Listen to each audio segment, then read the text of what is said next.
Hi, everybody. Welcome back to the Experience Health Podcast.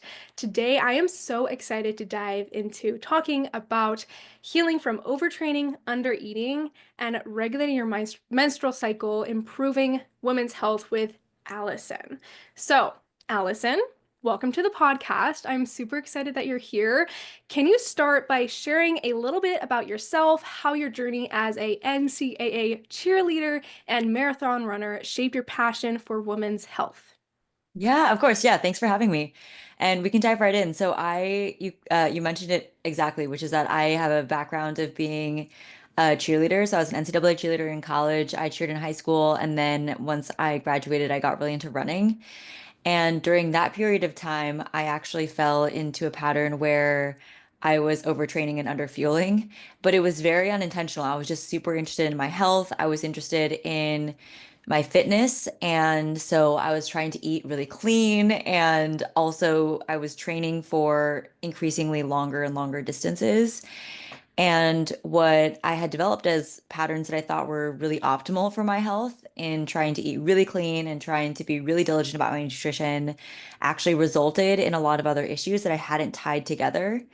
Mm. And that was really what had inspired me to go into the work that I do now, which is that I have founded a company that focuses on helping women that are struggling with these same underlying issues that could be presenting as menstrual disturbances, but there are also a lot of other indicators that could Yeah. be demonstrating to you. And I know you have your own experience, so I'm really excited to dive into this as well. That could be indicators that you are mismanaging your nutrition and your fitness. Yeah. And unfortunately, a lot of these issues can be easily dismissed, and then we might even go down further patterns that are not actually helpful to what is solving the root issue. And that was something that happened to me for sure, that had taken me astray for several years during that time. And so that's really what inspired me to put together this program that's very evidence-based. There's information that exists in terms of like what actually happens and helps for women when it comes to their fitness, when it comes to their performance, when it comes to their menstrual health. And that's not always the things that are highlighted in the information we see like online or in social media about nutrition. And so it was essentially everything that I dreamed that I had had when I was going through this type of confusing experience.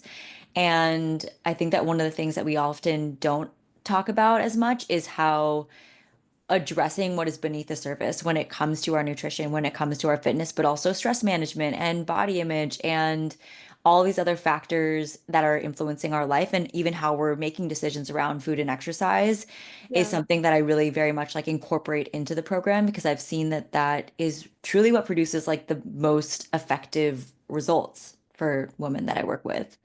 Yeah, absolutely. Getting to the root of what's causing the issues is a really big thing. That's a huge thing that I focus on in my practice as well. Because if you're not able to work on those underlying things, if you just stay Hmm. at the surface, it's not gonna do much help. People may see like short-term improvements in like whatever they're trying to see improvements in, but if you really want to see those sustainable results, you got to dig deeper. So, thank you for that wonderful introduction. I'm super excited to chat today. First off, I would love to kind of give a little bit of like basic education for the listeners who may not be familiar with this issue or people who may not know that they may have this issue. So, can you explain what like overtraining and underfueling looks like, particularly in high achieving women who think that they're just like they're like training optimally and eating optimally type of thing. Can you kind of explain like the thought patterns as well as like actions that tend to come up for these type of people? Yeah, I love that you described this person perfectly because it is, and they actually have shown in studies that the people that are more likely to fall into patterns of overtraining, underfueling tend to be the high achievers, the Yeah. perfectionist types. And so that's one thing that is a leading indicator that this could Yeah. be you. But other things, so if we start from like the mental patterns, that this could be anything from feeling a lot of guilt around our food, around our exercise, feeling like there's a right and a wrong, or that we have this need to be like productive. And that part of that productivity comes down Mm. to what we're doing in our workouts and feeling like we're enough in the day or we've achieved what we need to achieve because we worked out in a certain way. And Yeah. kind of similarly with the food, feeling like there's like a rigidity in terms of how we're approaching food. And if we are straying out of some of the things that feel safer, then there's a feeling of like guilt Yeah. um, or even feeling like we had done something wrong. And so behaviorally, you can kind of imagine that this would be a hesitancy to take a rest day. And I think Mm, that one of the things that's really interesting, and I'm sure maybe something that resonates with you as well, is that a lot of the times we mistakenly think that overtraining is only for people that are training at like a really elite level. And so then we start thinking, oh, okay, well, I mean, I'm not an Olympian, so how could I yeah. possibly be overtraining when they're obviously training at way, way more unimaginable volumes? And Mm-hmm. yet, what I think is a really common thing that I see that we underestimate is that overtraining really is like by definition just not allowing your body an appropriate amount of recovery. And so oftentimes what I'm actually seeing is that the folks falling into some of these patterns are the ones that are doing like a high intensity class every single day. It Yeah. could be on Like I mentioned earlier. yeah, exactly. Yeah, yeah. It could be like on a stationary bike. It could be in a fitness class that you're doing, and just not realizing that, oh, okay, well, I just assume that because my body did that yesterday or because it did it last week, it's going to be able to do it again today. And maybe I only have like 30 minutes or 60 minutes to do a workout. And so I need to be as efficient as possible with that workout is another standard that we can fall into where we feel like we need to do the most high intensity thing during that session because it's fitting into this broader day that is likely really busy. I mean, it's a high achieving woman. So Yeah. there's no shortage of other things that you're doing that day. And those are the types of behaviors that can actually fall into the pattern of overtraining where our bodies actually aren't meant to do the same type of high intensity workout every single day. And it's not going to be as beneficial actually if we're Yeah. continuing to do that. And then on the eating side, it could be cutting out various foods or food groups, avoiding them altogether.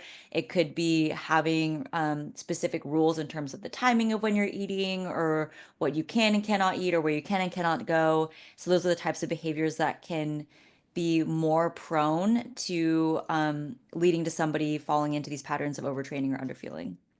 Hmm. Yeah. Would you say are like common like thoughts that people will have that kind of indicate some sort of a disordered eating pattern, under eating type of thing? Yeah. I think that the perfectionism one is probably like the most common one that I see, which is sort of this like black and white thinking when it comes to food. And I do want to say that like one thing that's really interesting is that there are people, it's very much a spectrum. So there are people that are very much like on the spectrum of disordered eating and having these thoughts around food that fall into this Mm-hmm. category. And there are also people that just aren't thinking about it as much as they may think they need to be, that also fall into this pattern. And so there are people who are having these thoughts and they're thinking about food a lot and they're thinking about the rules that they need to follow or trying to eat really, really clean and really trying to like truly optimize their health into the point where it could even become kind of stressful. Yeah. And I can definitely say that in my case, it did become quite stressful, whether at the time I would admit to that or not. Yeah. And then I think on the other hand, there are people that are, if we're going back to the really, really busy woman that's trying to like very efficiently get in the most ROI for the workout that she's having, that in that same vein just might not be thinking about what her routine looks like in terms of her nutrition and in terms of how she's managing stress even throughout the day Yeah. that could be impacting her physiologically in ways that she might not tie together. It could come to, these other symptomatic presentations besides your menstrual health, Yeah. even like the brain fog or energy dips or fatigue, burnout, things that we've almost normalized Chronic is like, pain. yeah, exactly, chronic indigestion. And Yeah. so Yeah. Gut it's, health. yeah, and it's so interesting because we don't always tie these things Yeah. like together in Hmm. that same way. And I think that um we don't often attribute, oh, if I'm, not thinking about or I don't have these disordered patterns or these sort of disorders thought, it must not be me. And I Yeah. think that that's also um, something with like even minor changes that could be made could towards like better energy availability, which is essentially something very much related to this concept of under eating. Because I think that one of the things that women don't often realize is that we often think about overfueling or eating or overeating or undereating or whatever it is in the context of just like calories. Like how much are you Calories. having Yep. in? How much is going out? It's just like a math equation. And I think that one thing that we don't think about enough, especially for women, is energy availability and what is actually leading to our bodies never falling into this like major energy deficiency, which essentially just means that we don't have enough energy to support the activities that we're doing. And what happens then is that our body is essentially going into survival mode. It's saying, I'm going to focus on keeping the lights on. And anything that I don't believe is necessary for our survival, we're not going to Yep. be functioning at 100%. Yep. And that's where this pattern of these symptomatic presentations, as well as disturbances in our menstrual cycle, can occur purely Yeah. because we're not focusing on this side of energy availability, our nutrition and our exercise, and how we're managing stress, and these like more lifestyle factors. Yeah, that's definitely something that's really important to focus on. And I like that you mentioned the other like aspects of how it impacts your body, like the gut health, your energy levels. And I mentioned pain too, because I have a lot of experience in this area, under eating, overtraining. I was a little bit dumb, which is kind of weird because I was actually a certified nutrition coach when I went through that period of time. So you would think that I had the knowledge to be able to like identify that I had an issue, but I didn't think that there was anything wrong with what I was doing. I don't know why, because I was like, it was like a game to me to see how little I could eat and how much I could train. I don't know why red flag didn't go off in my head, but because it like went on for so long, I developed a lot of the issues. I had amenorrhea for 8 months, Mm, which is like not even that much compared to what other women suffer from with that too mhm, either. But I had irregular cycles like before and after that too. It's taken me a long time to regulate my cycle, even years after. mm, And then I had chronic pain. I had the gut issues, chronic bloating literally all the time. And so it's definitely important to understand that if you are experiencing any of these like thought patterns, or like I guess like ways of, I don't know, if you're overtraining, not recovering most effectively, not fueling your body properly, like the biggest thing that I want to tell people is to like pay attention to that now before it gets worse, because that's something that I wish that I did, and I know that you know wish that you did too before it got too bad, because your body tells you these like red flags. It shares with you warning signs that something's going on in your body, and if you don't listen to it, it just gets worse, which is why the pain got so bad for me because I wasn't listening to it. I just kept pushing through it until I literally could not do anything.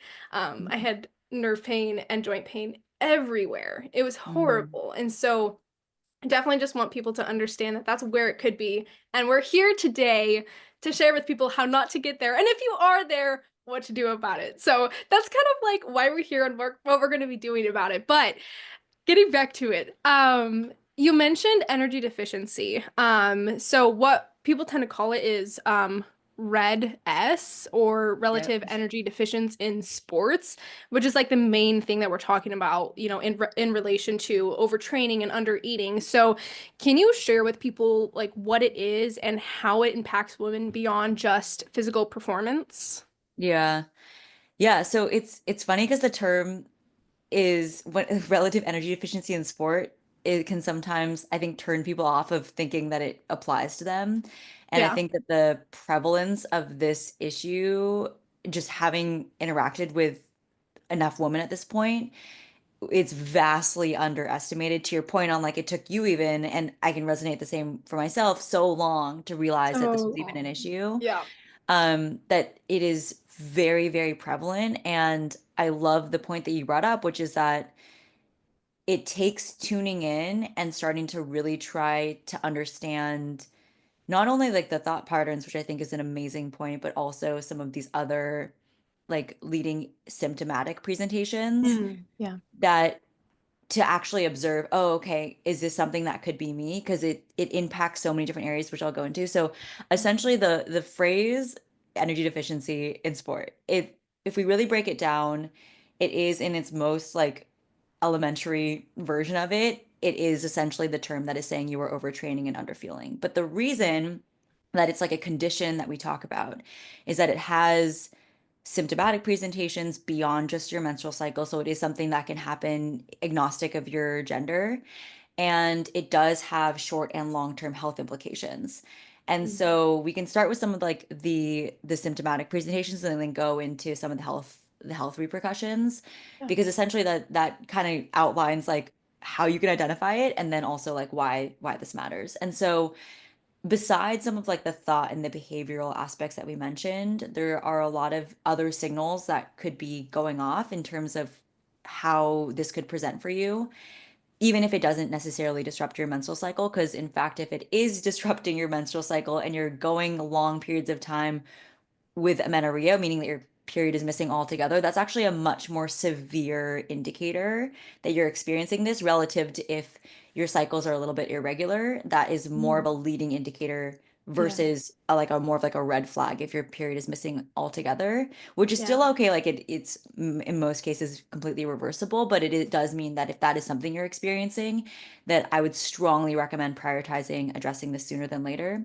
But other Yeah. ones would be things that we mentioned, like there could be low mood, it could be fatigue, it could be you're feeling really low motivation, burnout, especially around your workouts. You could plateau and not feeling like you're making any progress. And I think that for folks that are athletes in any definition of that word, meaning that you are exercising on a somewhat regular basis, tuning into whether or not you are actually making improvements. Do things feel easier week over week? Do you feel like you're becoming stronger? Because the interesting and ironic thing about being in this state is that it's actually preventing you from making fitness gains. And a lot of times it's probably not producing the outcomes that you're expecting to produce in terms of like body composition and trying to build lean muscle mass. And it's really Yeah. hard to do that when your body's not fueled appropriately and also kind of in survival mode when it thinks that it needs to essentially like store up because it doesn't know when it's going to be able to get fuel and the nutrition that it's expecting and needing. Yeah. And it's Um, gonna like try to store as much nutrients as it can get in adipose tissue, and then it will exactly. burn muscle to keep you alive. So that's kind Right. of what happens and why this is a really big thing that people need to understand because it's like if you don't eat and overtrain, you're not helping your gains, you're actually harming them like significantly because your muscle builds when it Hmm. recovers, not when you're working out. When you're working out, it causes micro tears in your muscles. Your muscle is not building when you're working out, it's building when you're resting. So yeah, that's definitely a really important point to make as well. Yeah, and I love the point that you brought up as well about like how it's actually, storing fat essentially. It's saying like we're now, and that's why you can have some of these digestive issues, is that Mm. it's saying it like it, especially when your metabolism has already slowed down and now it's saying we actually need to get energy and we're pretty desperate for it. So we can actually start to break down muscle. So not only is it not really like appropriately recovering, but it might even be taking muscle from areas not only take away from your gains, but even like within your digestive tract. Yeah. And so some of the digestive issues like bloating or constipation could be things that you could be experiencing if this is an issue that you have, or being cold really frequently or really easily, getting sick really often, and kind of like thinning hair or like brittle nails. All of these could be other like potential symptomatic things like brain fog, Mm. major energy dips at some point in the day. Um, Yeah. And and those symptoms can also be tied to like a low thyroid, which is a very big risk factor of overtraining and undertraining as well, which is important Mhm. to pay attention to. Doesn't mean you do have it, but it's a risk factor too, just so people don't go and diagnose themselves. But It's yeah.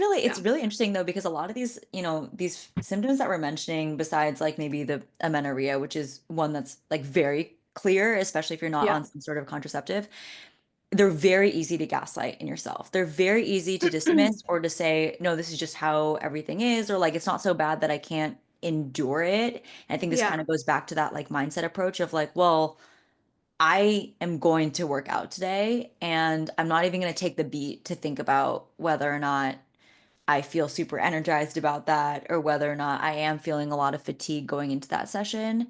I It's would a, I would yeah. lie to myself saying, "Oh, I feel better after I work out." Right.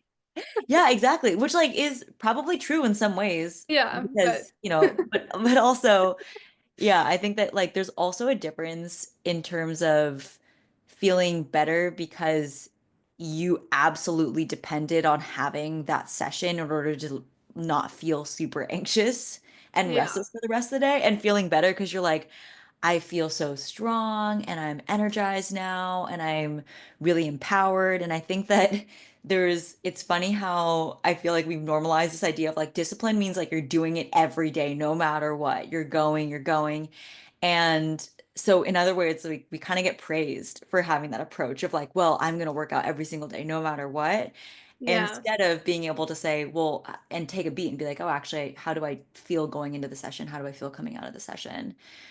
Which is also something that we can talk about even more in terms of like how that relates to menstrual cycle and menstrual health. But Mm. yeah, some of the risk factors that I also wanted to bring up, though, going back to your question around red S, because these are really important, is so I think we mentioned a couple in terms of like body composition. So it's definitely impairing your ability to build up that lean muscle mass. But beyond that, it's also because you're not adequately recovered and because it impacts your bone health, which is both a short and a long-term risk, it will actually increase your risk of injury.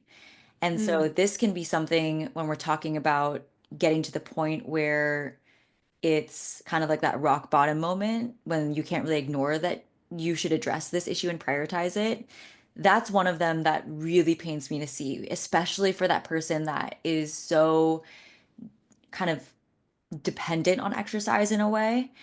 Yeah. They find That their whole like value and worth in what they're able to achieve in their athletic endeavors. Yeah. Exactly. Yeah. And then to get that pulled out from under Yeah. you, especially in an injury like a stress fracture, which is really commonly affiliated with this condition.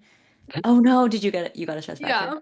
Both of my shins. I was like, why does it feel like my shins are gonna like shatter when I run? Whatever. And I kept going and then I was Oh like, no. it would like pulsate when I was like standing. It hurt so bad, but it's fine. That actually wasn't like the thing that made me switch. Um, I kept going after that because I was a little dumb and I wasn't thinking. I was like, oh, maybe I should Okay. focus on this, whatever. But yeah, so I can attest, yes, Yes, this exactly. So happened. what not to do is Yeah. to continue to exercise these injuries. Yeah, no, don't do Um, that. but yeah, so like the injury risk is definitely something that is increased. So Yeah. like Yeah. it's essentially like if you're getting injured frequently, that it actually is worth thinking about. Is that Yeah. actually one of the red flags that I'm experiencing? Can And you share just like before we move on from the stress fractures, like why is that an increased risk for people in this place? yes, okay, excellent question. So the bone health is one of the major things that is impacted when we experience overtraining and underfueling. Mm. And this isn't just short term. So, yes, there is a short term component where, like, you could increase your risk of stress fracture now, but it Yeah. can actually be like a longer term risk where our bone health could be essentially weakened.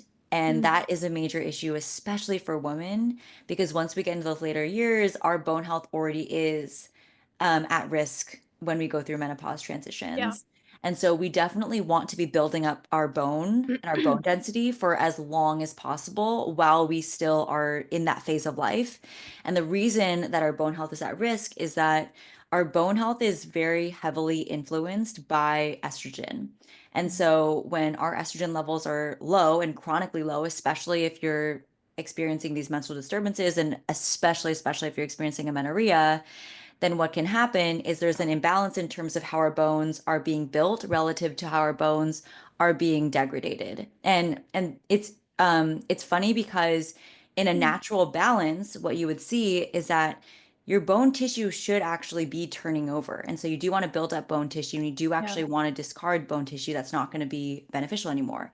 When your Hmm. estrogen levels are low, you're getting an imbalance such that more bone tissue is being essentially taken away relative to how much is being built up. And when that happens chronically, so we're not getting those normal spikes in estrogen that we're expecting through our menstrual cycle, then what can happen is our bone health is essentially being degraded more like faster at a faster rate than Yeah. we're able to reconstruct and build up that bone.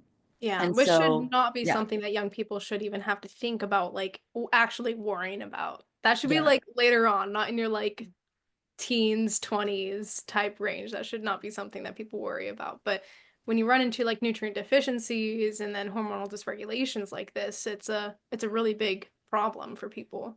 Yeah. And the unfortunate thing is that unless you get to the point where either you're hearing us talk and then you're motivated to make change, or you get to a stress fracture, a lot of the times what can happen is you don't even realize that you were standard deviations below what your bone health was supposed to be until you're much later in stage of life when the being that low relative to what you're expecting in terms of your bone health could lead to much worse issues and outcomes later on.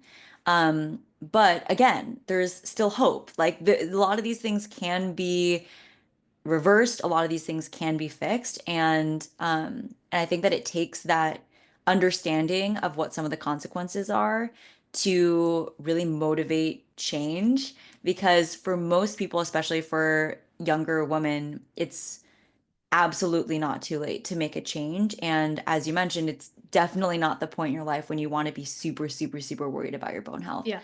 Um, so bone health is one big one. So menstrual health is another one. So definitely if you're experiencing amenorrhea or you're experiencing these irregular periods, then of course like your fertility could be impacted in terms of Yeah. if that is something that you're prioritizing in your life right now. But there are also other repercussions like the bone health issue that could be a result of this. And these are things like cardiovascular issues in the longer run, and even other like your vital signs can be off in other ways as a result. And so it's definitely something that is absolutely worth prioritizing, if not for like the 100%. fitness areas that we were mentioning earlier, then Yeah. also for like real health risks that this could present. Yeah. Excuse me. Menstrual cycle is something that is like way overlooked for women nowadays, which is really sad because it is so important for women's Hmm. health, but doctors keep putting them on like birth Birth controls, even control. if they don't like need it physically. Like they put it on it to like put a band-aid over symptoms. And then sometimes they completely lose their cycle altogether and they're like, "Oh, this is great. I don't have to worry about that," which is like, yeah, that is like great subjectively.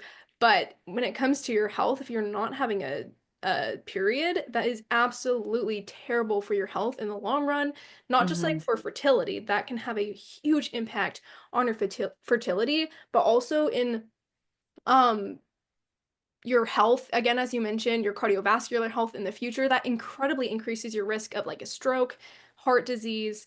Like I forget the exact statistics, but it's something that people need to not overlook and not just keep putting band-aid solutions over, because we need to have regular menstrual cycles because fertility is like incredibly low, heart disease is incredibly high.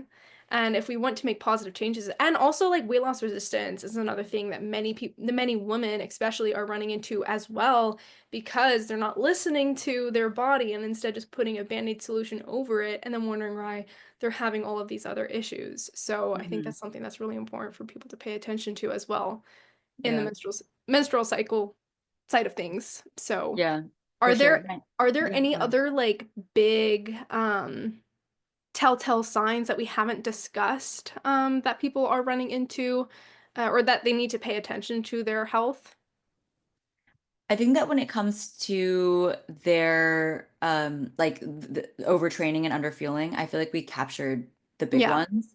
yeah, And definitely. so I think that the one thing that I will like kind of circle back on though is that it is really worth, even if you just do it right now for a few minutes, seconds, right? Just to reflect on your own routine, your own feelings that you've had in terms of everything from like your energy levels to your burnout, if any of these symptoms resonated with you, to just think about whether or not those are things that you might be catching in yourself, because this is something that I see in a lot of women who are underestimating that this is something that they could be struggling with. And making some of these changes could actually have a pretty meaningful impact on not just your health. Like we mentioned a lot of health reasons, but Yeah. also like your mental health and your performance, not just in sport, but also cognitively and in your relationships and how you're feeling in terms of irritability and your moods. And so I think that some of those are the changes that women don't expect Mm. as much going in. And yet I often hear people saying, like, I was so impatient. I had such a short fuse all the time. I would feel like I couldn't be, present with my loved ones and not realizing how much that had impacted them until they realized how it could be different. And Yeah. so it does take tuning in a way that we don't all often do. And so I would encourage you to do that exercise now. Yeah, absolutely. A little bit of a reflection is definitely really important. So let's say we have this high achieving woman who still is either in sports or still wants to make sure that she has certain like fitness goals that she wants to achieve, Hmm. maybe aesthetic goals that she wants to achieve. So she notices that she has some of these red flags or health issues and she wants to make a change, but she doesn't want to just like completely give up on everything that she's doing. She still wants to work out. She still wants to like make sure that she's, eating right, whatever. What shift is necessary for her to be able to, obviously changes are going to need to be made, but what like most important shift is needed for her to be able to still pursue those goals while focusing on improving her health? Hmm. Yeah, and I'm gonna caveat all this with like there's a little bit of individualization in 100%. terms Yep. of like what Yep. that person would want, what their goals are. But I would say there's sort of two things at a high level. So one is that in terms of overtraining, this isn't to say that women can't be fit and really perform at a very high and elite level when it comes to exercise or whatever their athletic achievements are. Absolutely. Um, and I think that the ironic thing is that for a really long time, we thought that not getting a period was a sign of better fitness. And I think that, and there's especially like cultures and specific like athletic communities where I think that was more praised, if you will, than others, Mm. especially where there was a pressure to be where you equate, low body weight with performance. Yeah. And yet now it's become really clear that not getting your period is definitely not a sign of fitness. And getting your period can be a really helpful thing for achieving a lot of that next level when it comes to your fitness and your performance. But I would say that on the training side, one of the things that I would recommend that folks and women especially are cognizant of is how they're stacking their training. So instead of taking a day by day, this is like one of the most, I would say, like frequent mistakes that I see people making, which is thinking about exercise in terms of I need to achieve the most that I could achieve today, and then having that standard for themselves every single day. And so Mm. instead of taking a very narrowed in day to day view of what their exercise looks like, to actually pull out and think about that in terms of what does the week look like? What does the month look like? What does the 3 month cycle look like? Mm. And trying to think about how to navigate changes, maybe it is from a day-to-day basis, in order to produce better outcomes on a week over week or a month over month basis.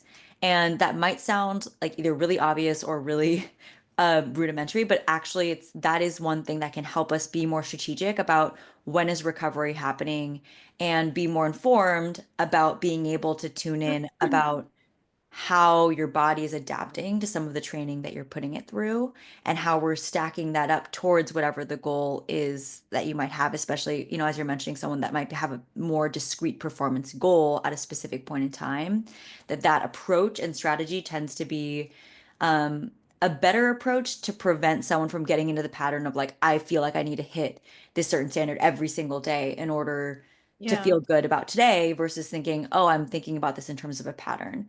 And then on the nutrition side, which is really important because, as I mentioned, women can really be active and they can still exercise and perform at Yeah. really high levels. And that can be made much harder if you're not eating enough, essentially. And so on the nutrition side, it's not just about when I was mentioning that concept of energy availability. Then we're starting to talk about what does that look like throughout the day?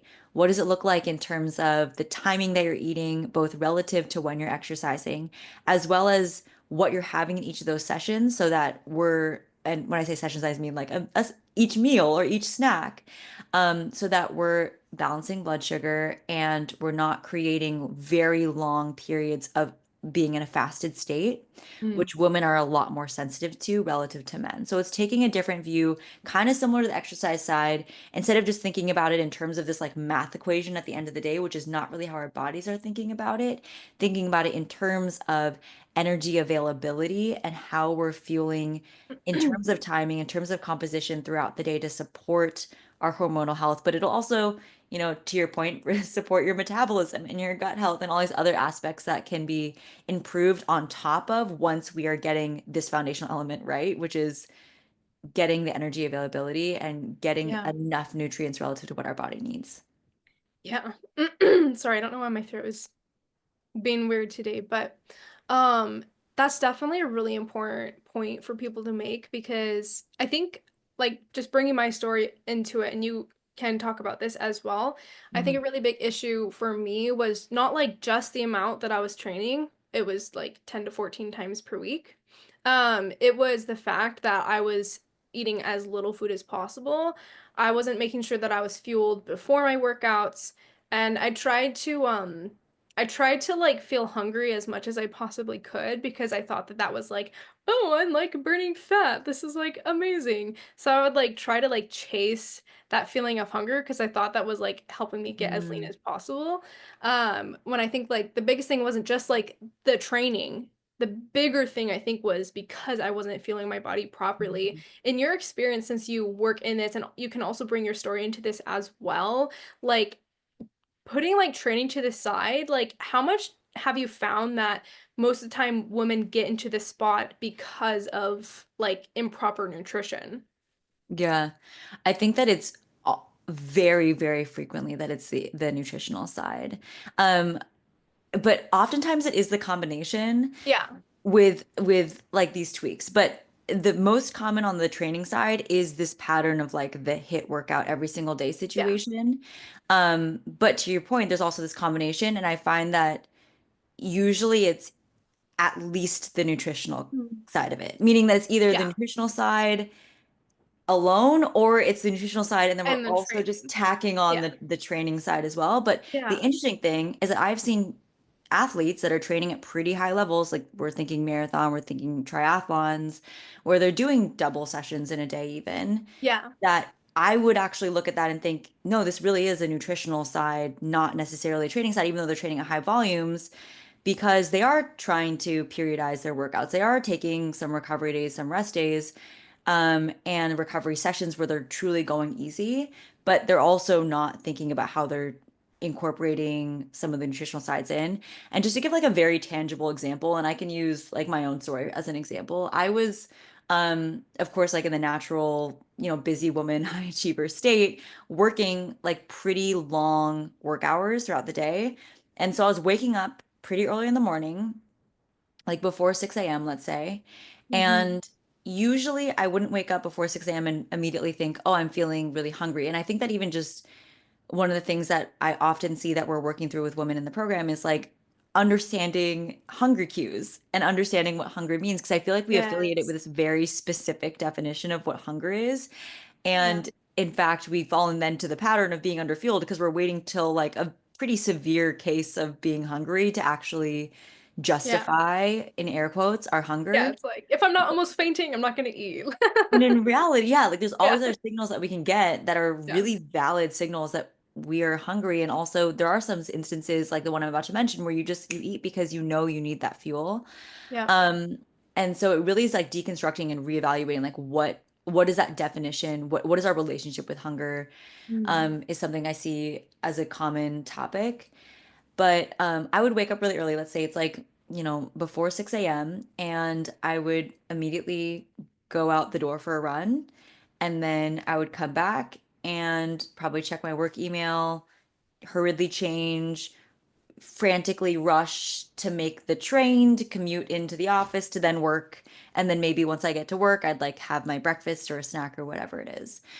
And this is something that I think I would never have thought that there was anything wrong with that routine. I thought that that was like the necessary routine I needed to have because I was busy and because that was just what sort of worked for my schedule. And I think that that's an example where there are changes that we could be making in terms of how we're feeling for our workouts that might not feel really significant, like that they would be very meaningful, but they actually are. And so that could be an Mm, example of, okay, well, we're waking up in the morning and before we're going to go for a run, let's just introduce a pre-workout snack there. And yeah, it might feel kind of weird because it's not even light outside yet, and you're probably not hungry in the conventional sense that I'm using air quotes again.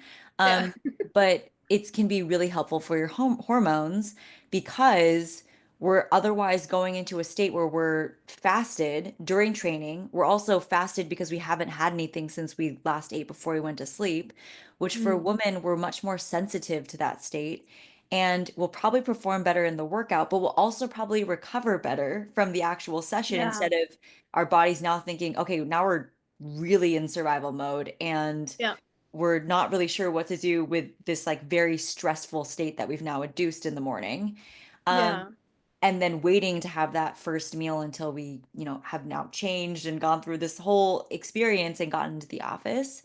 And so how we're like fueling around our workouts, like getting that pre-workout in, getting that post-workout in, fueling maybe even during the workout, depending on what the workout is. Yeah. That's the type of like a little change that could make a really big difference in terms of keeping us active, keeping us fit, actually getting better outcomes from our fitness and therefore building up more muscle, which is probably what we're trying to do. Hmm.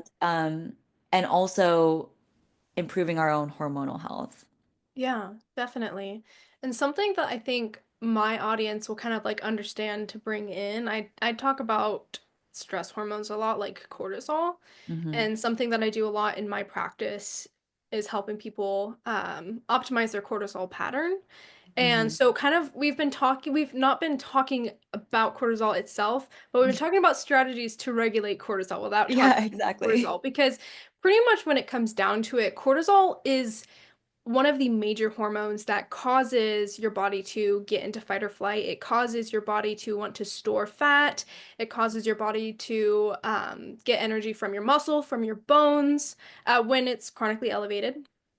Short-term cortisol actually reduces inflammation, but long-term actually increases inflammation and causes these negative symptoms. And so something that people really need to understand. I really liked that you mentioned like have a little snack before your workout. It doesn't need to be like intense changes for people to see positive changes in their health. Yeah. It's the little things. And I also know that there's probably people listening to this like, well, I don't want to eat in the morning or I don't feel good when I eat in the morning. And it's Yeah. like, okay, well, honestly, I don't care because there's biological processes that happen in your body. And if you're not eating before your meal, your cortisol is going to spike more than it needs to. Obviously, you're putting a little bit of stress on your body by working out, so your cortisol is going to spike. Duh.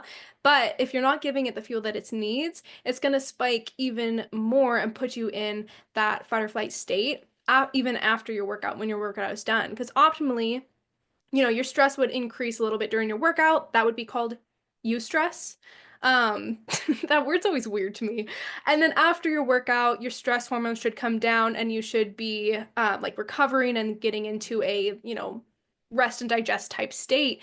But if your stress hormone spikes too much and you're not feeling your body properly, like before, after, whatever, then that hormone is just going to stay elevated. And that's a really common reason that people run into a lot of these issues in relation to overtraining and undertraining. So I just wanted to bring that in because I talk about cortisol a lot and I think it would help my audience kind of like tie like the functional health side of things to what you're talking about here and how it is influenced with each other. So Yeah. Yeah. And I love the point that you're bringing out, which is that because cortisol in acute instances is actually really, really yeah, beneficial. And so yeah, it gets such a bad rep. It's like cortisol, whoever does PR for cortisol is yeah, like, I know. they're not, they're not exactly providing a great Yeah. reputation for that. But I think that the reason that it does get the bad reputation is Yeah. that chronic state that you were mentioning about cortisol is a very common factor that can contribute to disruptions in our hormones, our menstrual hormones. Yeah. And because that can impact our hypothalamus, which is essentially what is often causing these disturbances in our menstrual cycle. Mm. So, doing things like investing in ways where we can mitigate unnecessarily high elevated states of cortisol that become more chronic can be really important and really helpful. And I think that for somebody who is already probably a high achiever and therefore just naturally stressed out a lot of the time, on top of putting our bodies through physiological states of unnecessarily stressful states. And I'm not saying exercise, like exercise, yes, that is going to induce cortisol and that should be okay, as Yeah. long as you're not also compounding that on top of all these other reasons for your body to feel like it is in survival mode. Yeah. So I think that's an amazing point to bring up in relation to cortisol, and stress is definitely a huge thing that can play a role in terms of our hormonal health. Yeah. And I like that you mentioned like you have to pay attention to these different factors. I know I talked about this before, but it's really about balancing these different factors in your lifestyle because like not just like one particular thing can't completely mess up or doesn't typically mess up your body. It's typically an array of things. And with that being said, you need to look at the array of things if you want to heal your body. You can't just decrease activity and think that your body is going to heal. You need to focus on these other factors as well, like your sleep, stress management, your Mhm. nutrition, your mindset, to help support your body in healing. Because if these things are still messed up, but then you take out exercise, take out movement, your body is not just gonna, or it's not going to heal itself. You need to focus on improving these aspects as well to get your body out of fight or flight and in a place where it can actually heal. So I know we've kind of breezed over the mindset side of things, and a really big issue that a lot of high achievers have is like their worth is kind of tied a lot towards their successes or what they're able Mhm. to achieve, either like medal wise or on day to day, like workouts and stuff like that. So as someone who works with high achieving women a lot, how do you help them redefine what success and health means to them? I love this question. I think that even that example you were mentioning about how like you could anticipate a woman saying, "Oh, well, I don't want to introduce the morning snack because I won't feel good or I'm not hungry or it'll make me, feel nauseous or whatever it is." I think that that's a perfect actually example of where that's an opportunity to understand what is going on beneath the surface, which is like, okay, well, if we were to try it for a week, and how do we understand then what is causing that resistance, you know? And I think Mhm. that that's an opportunity, and people are at very different phases in terms of where they're at, in terms of the awareness of like why that resistance could happen or what is happening beneath the surface. And I think that meeting people where they are can be a really, really interesting journey, though, in terms of being able to break down some of these patterns that are actually unknowingly keeping them stuck in some areas. But yeah, so going back to your question in terms of like nutrition and exercise, I think that it's something that is really important in terms of kind of both sides. So one side is really starting to identify what success metrics look like when it comes to nutrition and fitness. And then the other side is also where else can we get some of that feeling of fulfillment outside of those areas, and where are we weighting that relative to other areas in our life, relative to how much we want to be weighting those Yeah. areas. Yeah. And so I think that it's a sort of that two-pronged approach, and I can go a little bit more into these things, but um it's definitely a journey that I think is it's not something that changes overnight. But in Yeah. terms of success criteria, I think this one's a really important one because we're often, and I think especially as high achievers, we're probably fairly data driven, and there's no shortage of data that we're getting back. And there's no shortage of also kind of very right and wrong based language when it comes to nutrition, when it comes to Mm. exercise, that we can fall into the patterns of, if we follow these heuristics, then this is right and this is wrong. Or if I achieve the amount of whatever the metric is related to especially exercise, then that is the standard that I'm going to set as to whether or not that was successful. And that's the data I'm going to get back. I think there's a lot of power in trying to reevaluate and redefine, well, what are other metrics that we could use that we're not really tuning into when it comes to success for our nutrition and when it comes to our fitness. And this is definitely something, again, like this isn't day one type of stuff that we're working through, but I feel like there's a lot of power, and evidence has also shown that there's a lot of individual variation when it comes to, let's take exercise, for example, and how we're feeling throughout our cycle. And so although there's a lot of Mhm. trendiness right now of like cycle syncing and like everyone needs to do the same protocol when it comes to your cycle, Yeah. that there's actually a lot of individual variation. Mm. And you actually can perform quite well at any phase of your cycle. And of Yeah. course, there's more research that Yeah. can be done in this area, but there's a huge amount of empowerment that happens when you can tune into what that looks like for you, which Mm. is where do you feel your strongest? How do you feel day to day? There are a lot of other factors beyond just your menstrual cycle that will also impact how you're feeling in your workout. And that could be things like you mentioned this like sleep. It could be things like your mood. It could be things like how stressed you are. And all of those factors can influence how you're feeling for a workout. And so starting to reconstruct what does a success criteria look like and how can we expand that definition beyond maybe just specific or more like objective metrics that are being told back to us, and how can we like kind of elaborate that and add a little bit more richness to how we're assessing that for ourselves. But then the other side of it that's also really important is assessing the weight that exercise and nutrition is taking in terms of how you're evaluating yourself relative to other aspects. And I would also actually include sort of like body and body standards within that category as well, and Mm. starting to expand that definition of what are other things about yourself that you value? What are other things that you would like to be investing in more? What are other areas that Yeah. make you feel more fulfillment? And that in parallel is something that can be really important and also helpful in navigating some of the changes and creating a little bit more self-awareness, but also kind of like richness in your life in terms of other areas that you might not have explored as much because of how much weight was being put and controlled by some of these other aspects, to the point where like at least one thing that really resonated in my journey that I see with clients that I work with is the getting to the point where I needed to get the workout in, and so I wasn't able to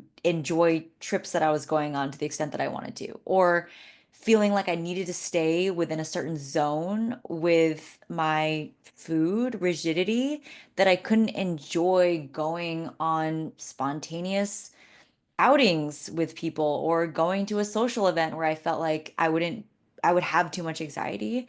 And that might not be the case for everyone, but I think that that is one example where being able to understand and kind of reweight how much that is taking in terms of importance in your life actually allows you to readjust to say, actually, no, I do really care about being able to travel and have that type of experience, even if it means compromising in terms of the exercise and the nutrition area. Or I do really value being able to take that spontaneous afternoon ice cream with my friend who really wanted to go out today and get some. And so I'm going to be able to have that type of experience. And that type of reweighting can be a really empowering experience in terms of the broader quality of life, but also you as a human. Like we want to Yeah. experiencing you in the fullness that you have to offer in life and in the world. And I feel like that's really hard when there's so much pressure to achieve all of Mm. these standards around food and exercise. Yeah, so it's really about like figuring out what is important for you within like the health, fitness, and wellness space and what you want to prioritize. And it's also important to recognize that people will have different phases of life as well. Like sometimes you are going to be more focused on some sort of like a fitness or health or whatever goal. And so you'll want to be more focused on like maybe nutrition or staying more consistent with training even while traveling or whatever. And then there's other times where you want to have more flexibility in your lifestyle, and I think that's perfectly fine for people, and we need to not have rules around like not having rules too, because people will demonize people who have like certain like restrictions or whatever around like nutrition, um and then those people will, I guess, like talk down on the people who don't have rules around nutrition. And I'm like, people are in different phases of their life, and it's perfectly Mhm. fine to figure out what is best for you. And of course, the holistic health side of me is like, of course, through the different phases, we should try to focus on improving our health and focusing on like optimizing our energy and stuff like that. But that doesn't have to be perfect. You don't have to be perfect with your nutrition to Hmm. still support your health as well, which is something that's really important because I'm absolutely not perfect with my nutrition either. I just focus on like 80% consistency type thing, and not getting too obsessive about it because I remember like in the worst part of my journey I was macro tracking and for some reason I honestly don't quite remember why, but I would feel like I like failed at my nutrition every single day because I always thought that I ate too much, or if I didn't eat something that was like absolutely perfect or I had like an extra like half of a PB&J, I would be like, "Ugh, I failed on my nutrition today." Because I wasn't eating enough so, and I was hungry. And so that cycle would just continue day after day. And it wasn't until I was able to like let go of those rules and find more flexibility in my nutrition that I was able to find freedom in my Hmm. health and fitness. And I probably eat healthier than I do even then, just because of like what I put in my kitchen, what I cook. But I don't have as much like as many rules around it, and I'm able to listen to my hunger cues, which has been a huge thing in handling my relationship with food, to ensure that I'm feeling my body properly without becoming too obsessive over it. So I think that's another important thing for people to recognize as well. Totally. Yeah. Yeah. Yeah. And I think that it's funny because I feel like there's like this extremity to what you mentioned, which is like you're either totally regimented and completely rigid, or you're like zero rules, zero structure, like Yeah. everything is completely unstructured and free. And I think that it's funny because, ideally to the same degree that we don't have like black and white with food, it's like Yeah. we don't have black and white in terms of where you'll land on that spectrum. And in a lot of cases, there is some level of structure and there's also some level Yeah. of spontaneity. And I love the point that you're making, which is like we're at different phases. It depends on your goals. And also, Yeah. there's room for both, and both can serve like a really valuable purpose as well. Absolutely. Okay, so kind of to like end off this podcast, I want to leave my listeners with some like practical tips that they can take away and start implementing now. So let's say a woman is listening to this podcast and she kind of identifies with some of these symptoms and issues that we have been talking about, thought patterns, etc. What would you say are some of the first steps that you would recommend for her to implement, whether that be in her training or her lifestyle or her nutrition, just like the most important ones that you could identify that would help her start seeing improvements in her health and regulating her cycle and improving these symptoms today? Mhm. Yeah. So I guess I'll start with a few things. So one is that if you resonate with this and you're also experiencing like a missing period altogether, that one of the most important things is to get a diagnosis just to make sure that you know what is causing that, because there are Mm. other things that can cause a missing period. So that would be one of my recommendations. You can go to an REI or an endocrinologist or likely an OBGYN. I do recommend that if that is something that you've had bad experiences with in the past, which I resonate with a lot because I have had bad experiences with the past, is that it can feel really empowering to go in with information that you can direct your provider toward. Mhm. And I always recommend this to anyone that I'm working with in terms of being able to prompt for, hey, could it be this thing? Or like, could we consider grabbing some of these labs? Because giving that kind of instruction can be really valuable. And oftentimes, um, it actually gives your doctor the opportunity to be able to understand and help you and maybe even direct you to someone that would be better fit for navigating the condition or any sort of diagnosis that you're trying to go with. So anyways, that's what I would recommend on you're Yeah. experiencing Yeah, that's really cool. complete amenorrhea. Um, but if a lot of these other like behavioral aspects really resonate with you, then I think that some like the very practical tips would be like I kind of mentioned some on the exercise side, which is just to think about how you're incorporating rest and recovery into your schedule. Like Mm. that could mean, and I actually would expand that beyond exercise. what is your role with rest? What is your role with recovery? And what are the things that you, whether they're rituals or whether they're times or days that you carve out to those things, can be beneficial, not just for exercise, but for any areas that you feel like you're experiencing this like Mhm. hamster wheel of stress, productivity, burnout, Yeah. and how you can, Yeah. what are the moments where you break that cycle? Yeah, Um, and just to like cut in a little bit, yeah, something that totally. people need to understand too is I've talked with a lot of high achievers, and a big issue I notice is them being like, well, resting just makes me anxious. I don't want to rest. It's like, okay, well, you need to rest. That's something that I had a big trouble with. One of my clients, new clients, we were talking about meditation to help Mhm. support like stress management, mindset, etc. I was like, "Have you ever tried meditation?" And she was like, "No." Or she was like, "Yeah." And I was like, "How did you feel? Did you like it?" She was like, "No, it kind of like stressed me out." And I was like, "All right, well, we're going to be doing meditation because that's a really big sign that you're not able to get into this rest, digest, parasympathetic state, which is a big, big problem." So, just to cut in a little bit, if you hate rest, don't be like, "Oh, I hate rest. I'm not going to rest." It means you need rest. Okay? All right, continue. Yeah. Yeah, and I love that idea of experimentation because it looks a little bit different for everyone and I resonate with that a lot. I'm also not somebody that like is, waking up in the morning and doing, a 25-minute, meditation. Maybe that is something that you're doing, but No. I wish. No, Yeah. not And 25 so minutes. yeah, exactly. So I think that like doing experimentation in terms of what works for you Yeah.